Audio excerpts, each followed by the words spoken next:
Hey guys, it's your girl Booney, and you're listening to episode 61 of the Booney Breakdown podcast. The podcast where we sometimes cry, we always laugh, we might get a bit ratchet, but we're forever gonna break it down. This week, it's just me. That's right, you get quality time with Booney. I figured we'll close out season 3 with just a solo episode. I'll save the interview that I have done for season 4. I think you guys are still going to love it.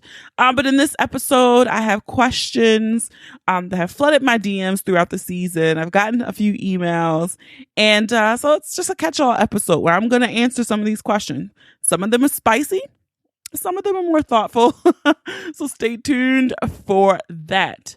Not going to prolong this, but let's get into Booney's Pick of the Week. And I want to say it is you guys. Like I said, this is the last episode in season 3, and you guys have made season 3 the best season in terms of downloads, in terms of you guys sharing and helping me push the word out about the podcast. It's all because of you. March 2018 was by my best month. And then April 2018 was my best month. And now we still have a few more days left in May. And May is my best month. So you guys keep helping me move the bar. And you know how you feel like you're just right on that tipping point? Like the bucket is just about to flip out. Like that's where I feel the podcast is. And so I appreciate every single one of you, whether you started listening at episode 1, if you started listening at episode 20, if you started listening last week at episode 59, I really, really, really, really appreciate you. And I can't get these thousands and thousands of downloads without you guys. And we have so many laughs and it's just so much fun. And so you guys are why I have a show. So thank you. Thank you. Thank you. All right, let's get into some housekeeping. Episode 60 was with KG, and we talked about, can you separate the art from a fucked up artist? And we kind of focused the conversation around mostly R. Kelly because that fuck nigga just keeps being in the news. And he still has not faced any, repercussions of his actions per se. I guess from the legal community, he's getting shows and shit canceled. But it seemed like overwhelmingly, most of the people listening and the people who wrote back to me were conflicted on truly giving up the art. And not just for R. Kelly, but some other people. Some people were like, you know what? Nope. And some people, I just draw a hard line. I'm still going to rock with their shit. And there was a few people who even said like, society as a whole just doesn't care about the well-being of women and the safety of women and children, which is true. So until we address that issue, they didn't want to be fake outraged about what's happening with some of these artists and the art that we've grown to love from them. So I thought it was fair. So thanks for sharing your feedback on episode 60. Also remember, there are no new episodes in June. We'll be back with season 4 of the Booney Breakdown podcast on Monday, July 2nd.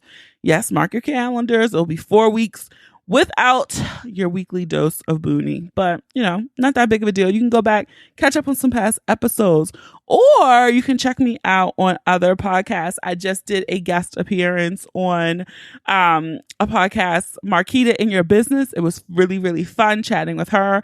I'll put a link to that episode in the show notes if you have not had a chance to check it out. But we had a good conversation over on her podcast about, especially someone who's interested in starting a podcast, we talked about like how much work you have to do to put into it. And then we just chat about, pop culture, what's happening in life. She's moving back to the East Coast from California. I don't know why. But yeah, just check it out. Hit the link in the show notes. If you, in the meantime, next week you miss me, you want to hear my voice, you can go check out this podcast. Also, you guys know it's so helpful when you leave a review. You can leave a review on the Facebook page at The Booney Breakdown. You can leave a review if you listen on any Apple device, an Apple Podcast app. You just have to go write a review. You have to search out my page in case you're already subscribed, and make sure you have a nickname set up in your iTunes account, because if you do not, you cannot leave a review. All right. That's our hack. Thank you for the life hack, Sheikah. And we already know the Booney Breakdown Live is sold out. I am just over the wall, over the moon, ecstatic about that. So thank you guys again. But there is a contest running over on my Instagram page at the Booney Breakdown over on Instagram. this is the very last ticket to this event. Okay. This is it. Like, I have filled this room to capacity. I only thought I was going to sell like 20 tickets. So I was like, oh, this space will work. So this room is at capacity. So this contest is sponsored by the good folks at Pure Home. They make some amazing non-toxic, household cleaners, dish detergents. I love the laundry detergent. I'm doing laundry right now. So she makes amazing products. It's Black owned. It's a woman owned small business. So I will put a link to her business in the show notes if you would like to support. But again, this is the very last ticket. Last one. It's not going to be no more. Okay. So if you want to get this, head on over to the Instagram. So again, follow us on Facebook and Instagram, The Boonie Breakdown. You can follow us on Twitter. And when you're sharing this episode with a link, of course, if you can, use the hashtag The Boonie Breakdown or the hashtag PODN, PODIN. So that is it for me, guys. Let's get ready to break it down.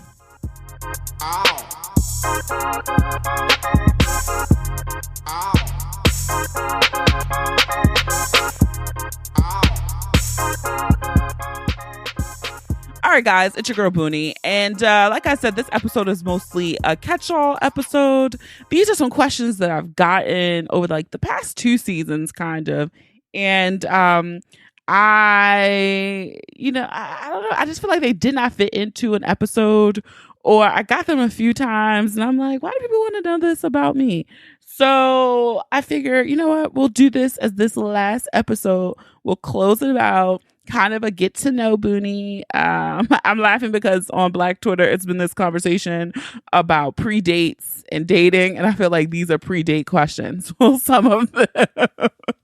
Because like, okay, first of all, like people were like, what's a pre-date? And I don't even think you have to say a pre-date. I just think it's things you do before you officially go on a date. Maybe you just go grab coffee. Maybe it's even just a phone conversation. Like, do I even like you enough to want to go on a date with you? So I don't think it's a new behavior. Maybe people just never heard the phrase a pre-date. I hadn't. I learned a lot of things from Twitter. Like, is this what people were saying? So yeah. But I digress. So I'm going to start out easy because some of these questions are a little spicier than others. It's like 1, 2, 3, 4, 5, 6. I have 7 here. Some of the answers will be very short. Some of them might go a little bit longer, but I shouldn't take a full hour of your time for this episode. I always say that and then I go to export it and it should be like 57 minutes. But I'm going to try to give you some of your hour back. So the first question I got was, I actually got this question 3 times in different variations, and it was about me being natural. And so pretty much the essence of the 3 different questions was, why did I go natural? And I think it's funny because I've been natural so long that I did not know this was a discovery, that people were still having this conversation and still trying to go natural. And it's funny, even one of my close friends just kind of did a big chop, and it's so great because I just love it when people go natural. So for me, why I went natural, it wasn't even some amazingly big, profound reason why. I've been natural now 11 years. Yeah, 11 years. I think it'll be 11. Yeah, it'll be 11 years in September. Yeah, it wasn't any big, profound reason of I just wanted to like my hair. No, it really was. I was just sick of getting perms.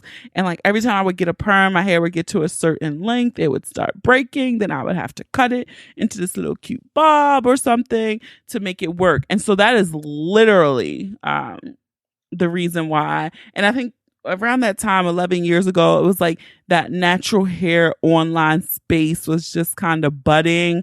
And some of these companies were just kind of taking off because at the time it was really like Curl's Daughter, Comet, Biologics, and like one other brand. And now it's amazing to me, 11 years later, you can walk into CVS and Sally's and Ulta and Target and Walgreens and just find dozens on dozens on dozens of natural hair care products. I can't even think to how much money I was spending on shipping and handling 11 years ago, because everything you had to buy it online and get it shipped. It was no go to the store and buy this product. So it's amazing to me how the space has grown. But back in the day, it was blackgirllonghaironline.com, Curly Nikki, Fro Fashion Week. These were all the spaces that I was getting my natural hair advice from. And so I think I started my transition, and my last perm was April 14th, 2007. And I big chopped sometime in September. I don't know that date, which is funny to me. And I was supposed to be transitioning. And so I always say I commend the people who transition, because that takes a lot of time, a lot of effort, a lot more of care to your hair. And so I did try transitioning, and just one day someone couldn't do my braids. And so I was like, what the fuck? I can't go to work looking like this. And I went into the salon and asked the lady to cut my hair. And the one lady was like, no, you have too much hair. I think you're going to regret this. And then the owner of the salon came over, took some scissors and cut right in the middle, in the front of my head. And that was it. And I will admit, because one of the other questions was it this amazingly enlightening experience? And I'm going to say the first time, no. It wasn't, because then I remember getting in my car and pulling down the overhead mirror and wanting to cry, because I was like, oh my God, I look fucking ugly. It was uneven. I had maybe like an inch of new growth. And I was like, why the fuck did I do this? And so I remember calling my mom, because my mom has locks, and the lady who does her locks was able to fit me in and give me some finger coils or comb coils. And I did that. And at the time I was wearing these dreadful, godful, I think gray colored contacts. Oh my God. Which I look back at the pictures, like I feel like that made it worse. And so I remember going, Ashley, who was on episode 12, I went to her house and knocked on the door, because it was the closest person to the lady who did my hair. And she was like, oh my God. And I was like, yep, I'm ugly. But no, it wasn't this enlightened, planned moment and spiritual revelation. But I did, however, do a second big chop. I chopped all my hair off again. I think that was in 2015, September or October of 2015.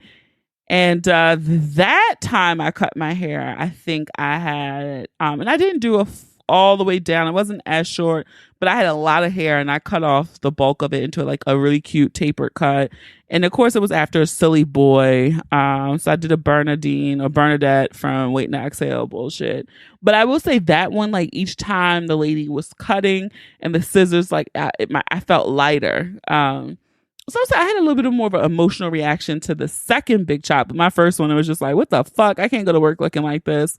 And I just chopped all my hair off, being the impulsive, spontaneous Sagittarius that I am, and didn't think it through, and then had to call my mom to save the day. So yeah, that's why I went natural. I'm sorry. I hope you weren't looking for some amazing detail. I was literally just sick of perms, the smell of perms, and getting scalp burns and shit from scratching my head and getting a perm. So yeah. And now, like, I went into a salon recently and smelled perm. Ugh. No judgment if you're still doing that. But like, oh my God, the smell of it really just made me sick. Like, I just remember sitting in a salon for hours and smelling fried hair and perms and all that shit. Ugh. It really just made me sick. So yeah, sorry. Nothing enlightening there. So the next question, you know what? I'm going to save all the spicy ones. All right, we're going to save the spicy ones, because we'll save the laughs to the end. So, okay, this next question was from someone who listened to episode 49 recently. That episode was with Jeanette Curtis, and we talked about the journey to wellness and how her mom's battle with cancer spurred her to get serious about her health and fitness and wellness. And honestly, you guys really loved that episode. Episode 49 was my most downloaded episode for season 3. And so I got 2 questions from that episode, and both of you guys are very caring and great accountability partners, I will say. And both of the questions centered around people asking that I had talked about my journey to wellness and how I was going to get back on board. And they wanted to know, to follow up and to keep me accountable, what was I doing recently to get back on track? So So the two people who asked that question, thank you. But really, I will say, and let me backtrack first. The one question, the subset, like they wanted to know what was the thing that derailed me. I thought I had said it in that episode with Jeanette, but the thing that derailed me, I had emergency appendectomy in October of 2016. Yeah, shit, time flies. But I had just come back from vacation. We went on a Mediterranean cruise. We spent some days in Barcelona, and literally the day after we got back, like Monday, I took Tuesday off, and like Tuesday night I was in the ER, and Wednesday at like 6 a.m. had emergency appendectomy, which turned into a lot of shit. And I had ended up having a major open surgery, and that had sidelined me. And before that, I was working out with a personal trainer, and I was working out on my own. I was doing pretty good. The diet was iffy, but I was consistently working out. And then after that, I couldn't because of the healing process, and I couldn't lift weights. And then when I could, I was cleared and able to, I kind of reopened the wound a bit. I have a very large scar. It starts like at my belly button and goes all the way down to my pelvis area.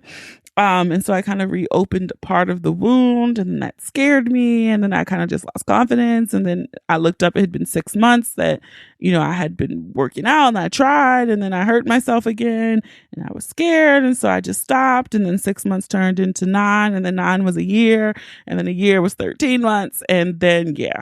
And so it's so hard. Like, that's one thing I appreciate about the message that Jeanette said in that episode, was to like give yourself 1,000 second chances, because shit's gonna happen. It's gonna knock you off your game. But what matters is how much you believe in yourself, and how much effort you put into getting back on the saddle. So to answer your question about what am I doing, again, the diet is in flux. I'm still working on that. I am going to do better with that.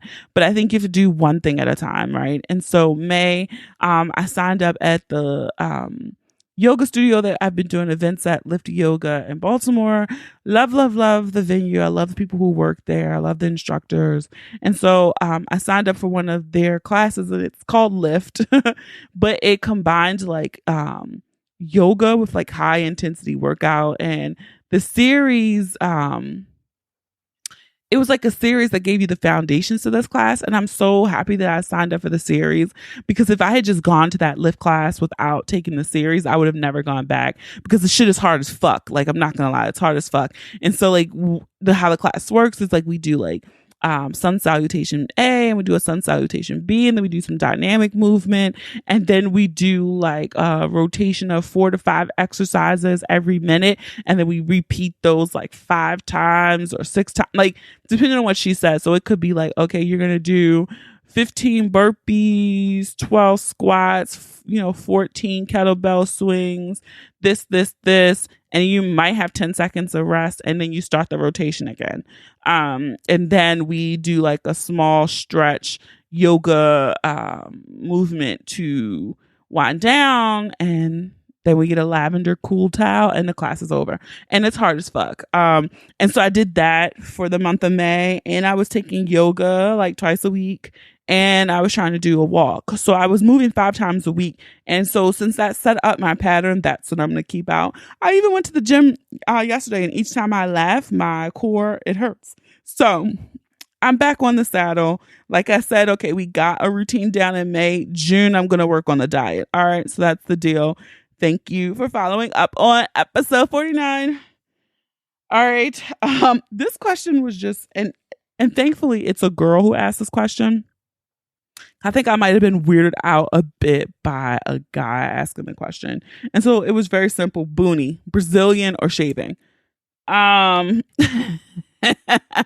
love how personal y'all get with me. But you know what? I've done both.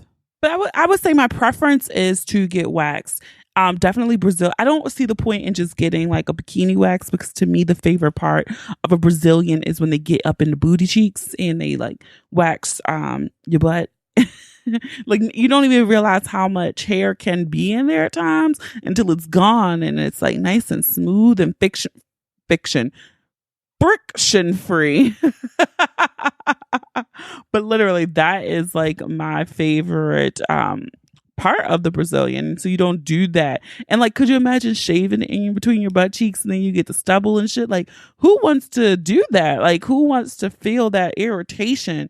But I will say that can be an expensive habit. Yeah. So I get why people shave. It's every now and then you can do a little trim up in between your waxes, but definitely I would choose a Brazilian over shaving unless I really fell upon hard times. But like that meme or that tweet that was going around where it was like waxing or shaving and the girl responded, "You gonna get whatever pussy we got in stock." I mean, that's pretty much what it's gonna be, but I try to keep it waxed. All right, that's my answer to that one.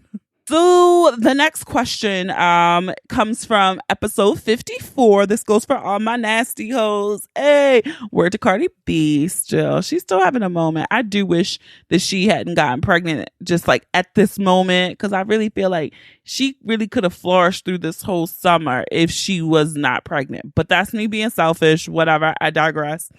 And so if you remember in episode 54, that was with Chrissy and Sheikah. And we did... at the end of the episode, we just went off the rails. And I confessed that someone I had slept with while they were in me was like, "Oh my God, like it feels so good." And I was like, "Good, like what?" And they were like, "Your pussy feel like a sandwich." The shit is still funny, like still fucking funny. And so the question was, Booney, episode 54 with Chrissy and Sheikah was hilarious. And you said he called your pussy a sandwich. In the episode, you guys debated what kind of sandwich you'd rather your pussy be. I would agree that a panini probably is best.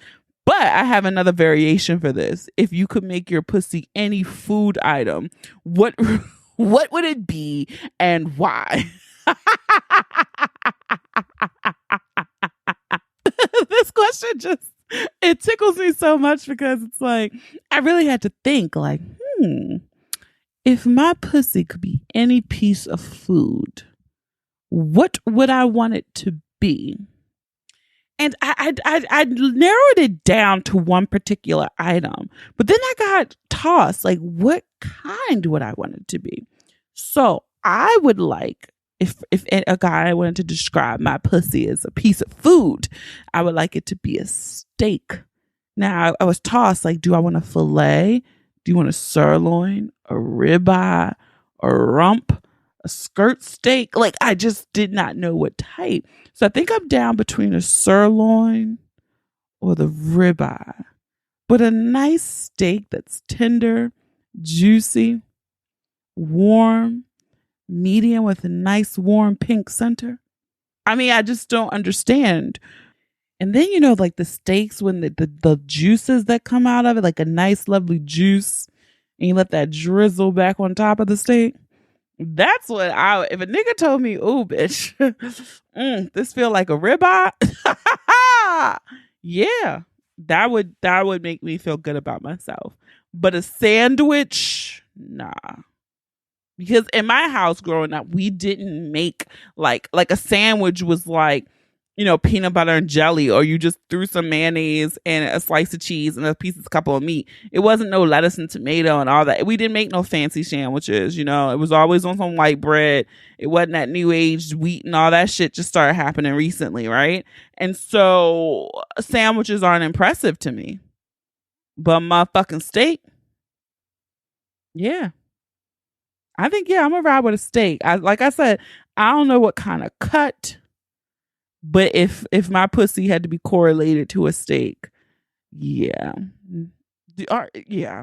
I'm gonna stop there. But who wrote that? Ryan, you are a fool for sending this question in. But I did think long and hard about it, and I hope you got a good laugh. Okay, guys, so it was just 2 more questions. And this next question, it wasn't based off an episode, but it came from B. That's all it had, was a capital B. Capital B means I'm about that life, right? That's Beyonce. But this person asked me, what are the top 5 questions you would ask a new sexual partner? It could be questions you've asked in the past or something that you think all people should ask. Thanks. All right. That's an interesting question because I actually kind of do have a questionnaire. So to me, the number one question, the first question I ask people is, have you been tested for STDs and HIV/AIDS? And when was the last time you were tested? So that's number one. Because safe sex is the best sex. And lets me know too, like, how well they take care of themselves, because you'd be surprised how many people out here fucking putting their dick in people's mouths, putting their pussy in people's mouths, and they have never had they've never been tested. It blows my mind. Like, people were just like, oh, I'm clean. Are you serious? Like, grow the fuck up and go get tested. So that's number one. Number two, I think for me is trying to gauge their risky behavior. And so I ask, like, do you always have sex with a condom or have some type of protected sex? Or how many people have you had unprotected sex with? Because I know some people, once they get in certain types of relationships, they stop using condoms because they're getting tested, they're monogamous, blah, blah, blah. So that is always the second question I ask, just to gauge their risky behavior, because they could say, oh, sometimes I use a condom, and then tell me, it's only been 2 people. So what? Like, that doesn't add up to me. Or to, some people might say always, but it was just one person who we were in a committed relationship and we decided to stop using condoms, and this is how we did it. So I usually try to ask that question to gauge. Then also for me, I try to gauge behavior because people like different things. And, I think for me, it's like, is there anything you won't do in bed? Because you'll be shocked how many people are like, nope, I only like it this way. I only do it this way. I'm not going to put my mouth on you. I don't want you to put your mouth on me, blah, blah, blah, blah, blah. So that is always number 3. Like, what won't you do? What's the line that you won't cross? Because some people are way more conservative than you think they are. And you out here like a finger in your butt with, nipple clamps on, all this stuff. And they just want plain old missionary every time. And that might not work. I'm going to say 2 more. I don't know. I do ask a lot of questions. Oh, duh. The big one I always ask if they've kissed someone or had sex with someone or allowed someone to suck their dick of the same sex, just to gauge if they've ever done anything with, because I only date and have sex with men. So when I ask men that, I always want to know if, they've done anything else. And again, all of these questions that I ask of them, I will answer as well. It's only fair. Also, another question. So that's 3. Oh God, I can ask so many, but I'm trying to think what would be my next one. Oh, another one I like to ask is, like, do you like to masturbate or touch yourself in front of the person that you're sleeping with? Because it's so weird. I feel like some people are really iffy and really secretive about masturbation. But for me, I don't mind that. Like, I actually enjoy to watch it because get to watch how he strokes his penis. Does he use his left hand or his right hand? Does he focus on the head? Does he does full shaft movements? Like, these are all the things that I like to know, because then it helps me know how to please you. But then you can also gauge something if the person gets squeamish, if they're like, oh God, no, like, no, you're not going to watch me do that. Then you also kind of see the kind of person you're working with. So that's 4. And I think the 5th one,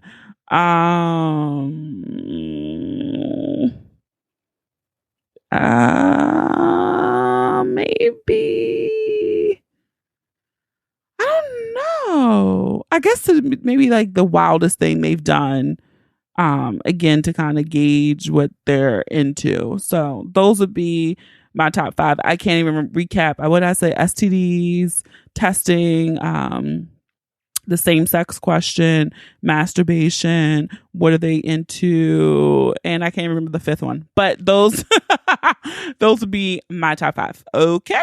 All right. Let me know if you asked that. And I'd be curious to know too, what are some other questions people ask? Like I have a long list usually when I'm get revved up. I can just keep going and asking things. Yeah, so I would just be curious to know what you guys think. All right, the last question. This came in for episode 46, and that was the episode with Jack Jones where we talked about sex toys and sex play, etc., which was really fun. And the person asked, you talked about sex toys in this episode, but I do have a question about what is your favorite toy that you've used in practice with your partner? Ooh, that's a good one. Thanks for sending that one in, Sydney. So for me, I know because like I said, I'm in a heterosexual sexual relationship. And so I know guys can get a little squeamish at times about, using sex toy because they think it's something with them, but you just really have to spin it. Like, I think this is something that, we'll enjoy together. It's something I really enjoy. Like, it's clearly going to turn my, get my rocks off, etc., etc. I think it's all about how you sell it before you whip it out. And so for me, I'll say something that's less intimidating. And I've even had one particular partner start using this themselves. Like, I didn't have to ask. He introduced it, but a cock ring. And, Jack said it in the episode as well. It's small. It's not intimidating. He just puts it on and then it has a little piece that vibrates that you should feel on your clit. And he can feel the sensation as well. And it's a cock ring, so it keeps him a little harder if they have those issues, because some men do. And so, that's an easy one. You can even buy those in fucking Walgreens. Like, you don't even have to go to a sex store to get a fucking cock ring anymore. So, yeah, that's very not as intimidating. Now, for me, one of my favorite sex toys, and we talked about it on the episode 2, is the Hitachi Magic Wand, which just recently celebrated 20 years. So happy birthday, Hitachi. And I think it was in episode 56 as well. I think Sheikah, Chrissy, and I talked about, or one of those episodes that we were on with them, we talked about how we did the pact and we all like ordered a magic wand like within days of each other and used them for the first time in the experience. The magic wand is very powerful. I can see how some people don't like it because it is it's really intense. You can't use that thing every day. I don't know how someone can do that every day. So something like a Hitachi that might take a little bit more finesse with a partner, depending on their personality, etc., etc. So I would say for those, the success I've had with them, 2 ways you can do that. The first time you introduce it, if they're not buying it, you can give them the control of it and then have them like blindfold you or like tie your hands up and tie your legs up, and you give your partner the wand and they get to control it because it's such an intense sensation that you're going to react from it. And so your reaction might turn them on, and so they could do a little play, like make you go crazy, turn it off, put it on your nipples, put it on your clit, do this. So it's a lot you can do with it that way. Or another way too is, if I think Jack even mentioned it in the episode, and this is a favorite of mine, if he's going doggy style from behind, you can hold it or he can hold it on your clit at the same time. Incredibly intense orgasm, beware. And also, I think another way too that I've had success too is if you're giving head, you can put it on their balls.